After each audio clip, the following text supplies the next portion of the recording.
Hi there everyone, hope you're doing well. Sorry I haven't uploaded for a while on the channel. I've just been very busy with various things, work and family and so on. Now I do have a lot of questions that I've got on this channel. People have emailed me or contacted me on the Substack. If you do want to connect with me, do join down below. And I thought I'd do one big video answering these questions because it's going to be quite time consuming to take them bit by bit. And if I keep getting questions and people like this sort of content, I'm happy to do more videos like this down the line. So I'm going to be speaking about many things, from psychedelics to modern women and modern relationships to spiritual practices. So let's jump right in. First question, psychedelics, what are my view?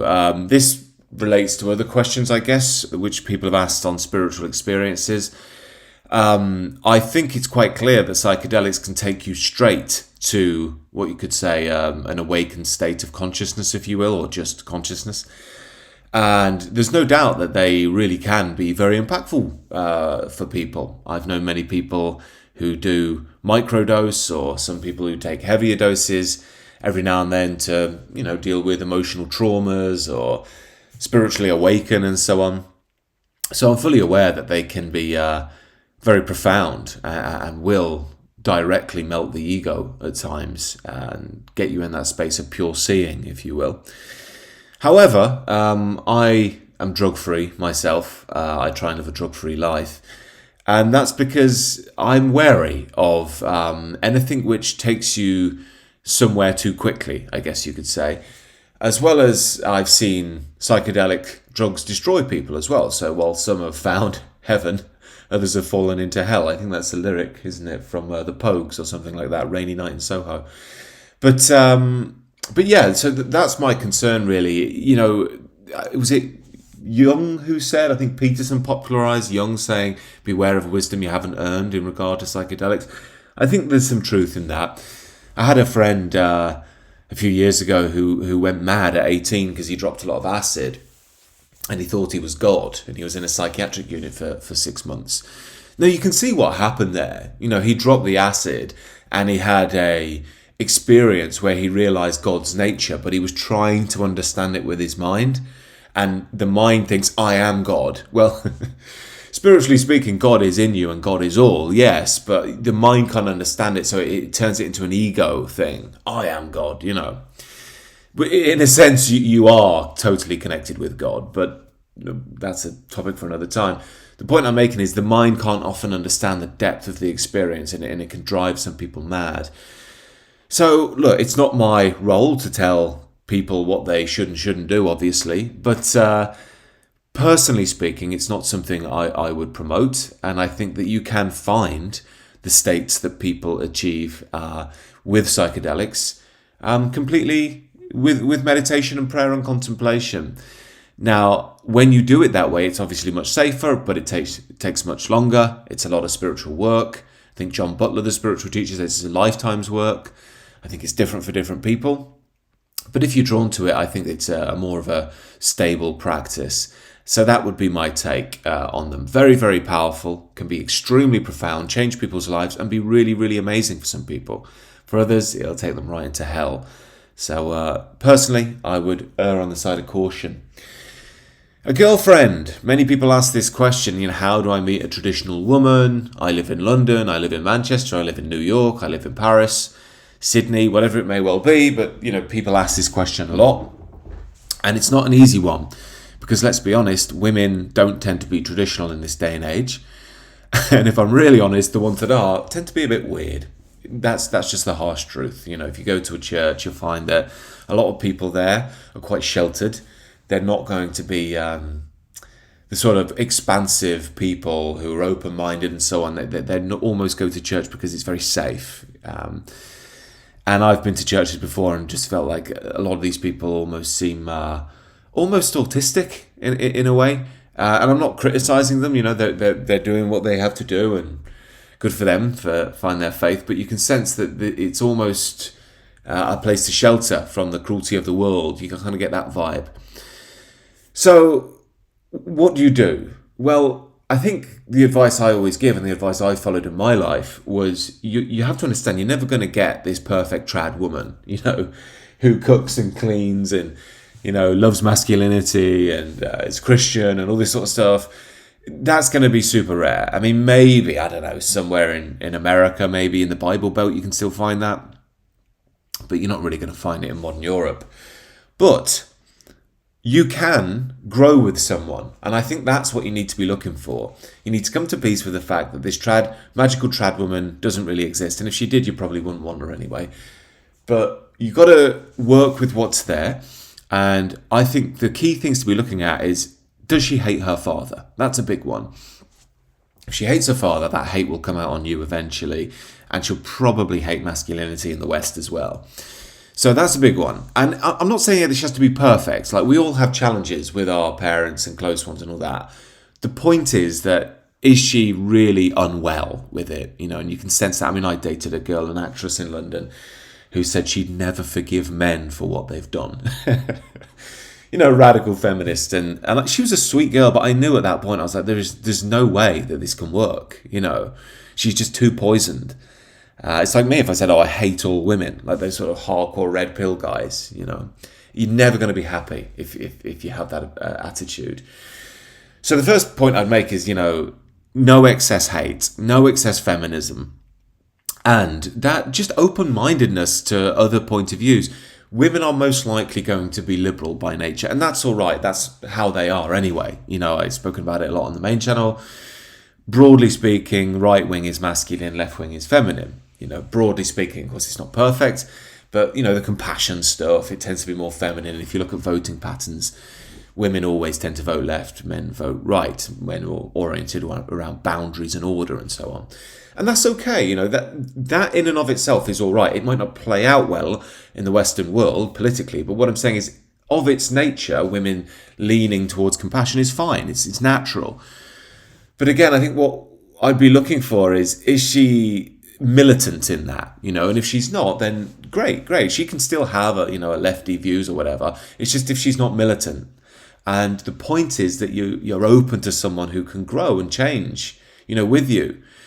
And another big problem that guys have who lean trad is that they can be too forceful in their beliefs. You know, they've read all this red pill stuff or this kind of trad Christian stuff, and they want to be, you know, this strong, firm hand. But you're going to scare a woman off like that. I always say, it's fine to have strong values, but hold them with the soft touch. You know, don't order people around. If someone disagrees, just fine. Let them be that way. Just say fine. You know, we obviously think differently about things. And very often you'll find with women, if you can be calm and cool and confident in your values, they'll respect that. Because they'll see that as healthy masculine energy that they can vibe with. But if you're giving them orders, they won't like that. So the other key point here, again, which is a difficult one to broach for modern men, and this is this idea of, you know, how many bodies have they had, to be blunt? You know, what's their body count? And again, I think if it's someone who's excessive, yeah, that's not going to be good. I think you have to try and find someone who hasn't completely indulged in that, because they're going to find it difficult to emotionally bond. It's up to you if you can find someone who has done it and maybe they've turned their life around. Again, that might be one to see if you can bear that or not. You know, the Christian line would be that you should give that person a shot, but you'd have to see if they're really genuine. But broadly speaking, you can find women whose body counts aren't insanely high. I think it's important when you're meeting the right person to not be engaging in the behaviour that you look down upon in women as well. So I've seen this a lot from guys. They'll be like, you know, modern women are all whores, but they'll be bedding different women all the time. You know, they have 10 partners in a year, and then they'll say, oh, modern women are all a mess. Well, you know, you've got to sort out your own behaviour, and you'll find that you will start to attract a higher quality mate as well when you actually sort out your own behaviour and become more spiritually rooted. So again, it's just another hard reality that you're going to have to acknowledge in this day and age, that they probably will have had partners before you, probably multiple. But again, are they through that behaviour? Are they past it? You're just not going to meet this trad woman who's, you know, never had a partner or has had one partner or something. It just doesn't exist in the Western world. And I do think, given things are in such a mess, we're going to have to give each other a little bit of leeway, you know, to heal and come back to some sense of order and balance. And no one's perfect, unfortunately, and these are just harsh realities. Of course, it doesn't mean, you know, go out and date Lily Phillips, that's not what I'm saying. But what I mean is you know, it's just a reality of modernity now. So I hope that helps. And also, where do you meet them? That's another thing. Look, I would just go to all the same avenues that anyone else would. You're just not going to find this perfect woman in church. I mean, have a look if you want. I used to do a lot of meetup things in London, the site meetup.com, and I met lots of women through that, usually like-minded ones. I was in a Jordan Peterson group when he first exploded, and I ended up dating a woman from that.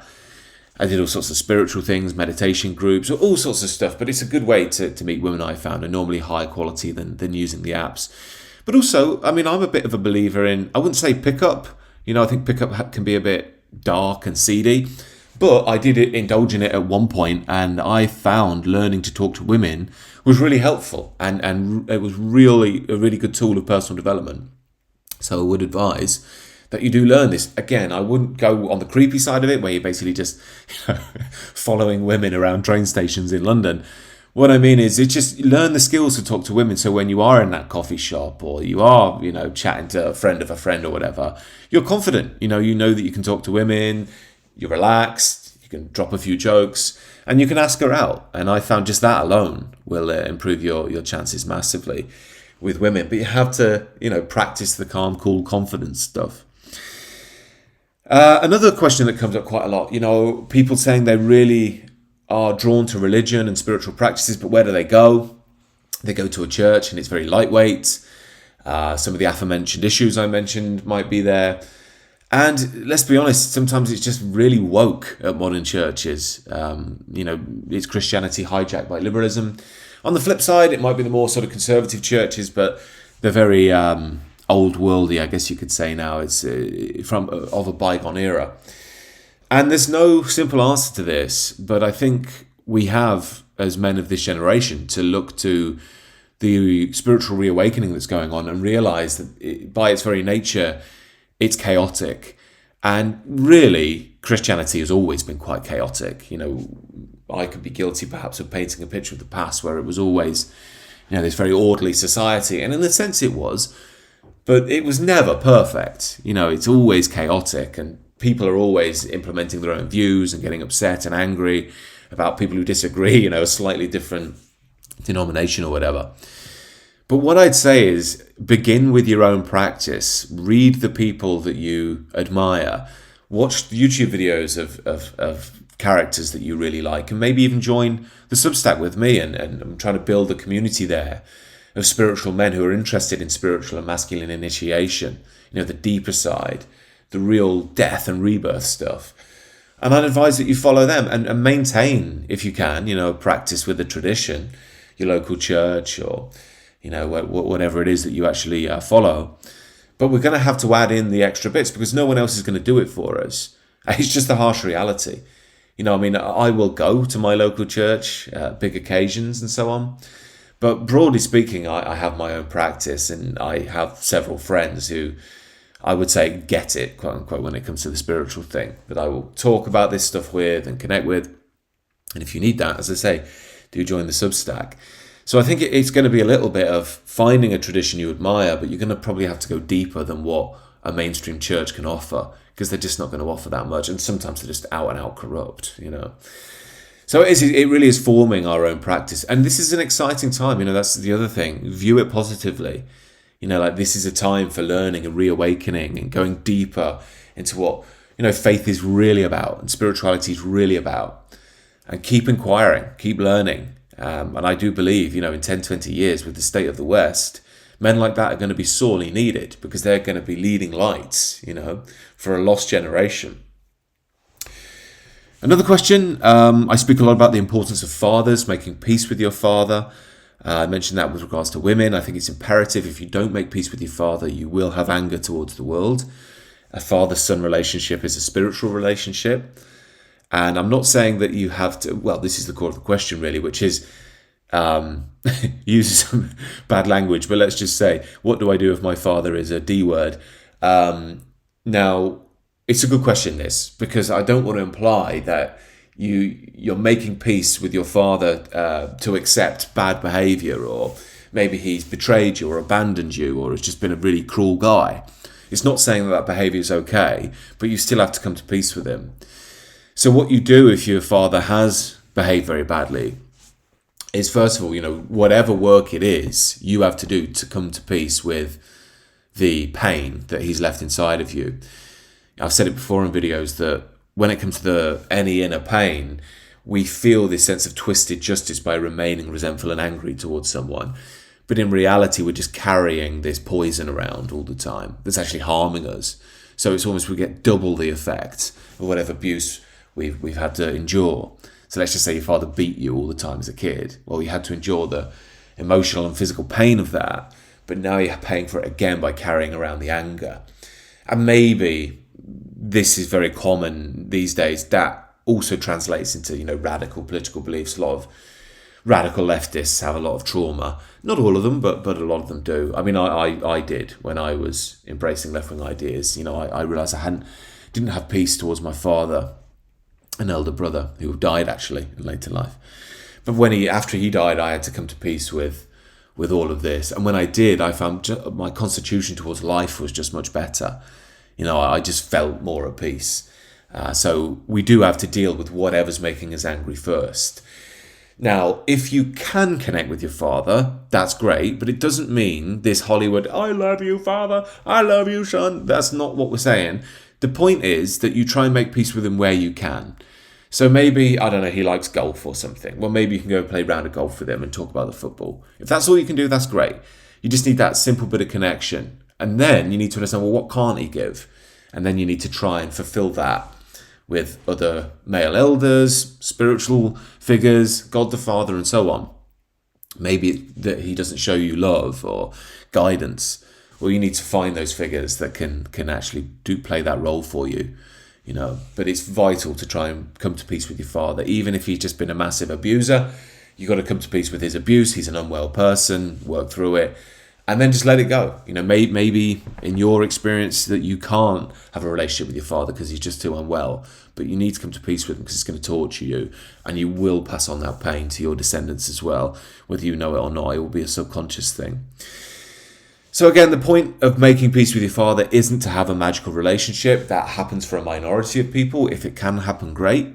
The point is to come to peace in your own soul. Because again, as I say, the son-father relationship is a sacred one. And if you have anger there, it will translate into the rest of the world. So that's a few questions I answered quickly. Do feel free to reach out to me via email or join the Substack if you'd like me to answer some more. And I will look at doing more of these type of videos down the line. Normal service will be resumed soon once I get a bit more time as well. Do take care. Thanks for watching. Do subscribe to the channel if you're new. And subscribe to the Substack. Bye-bye.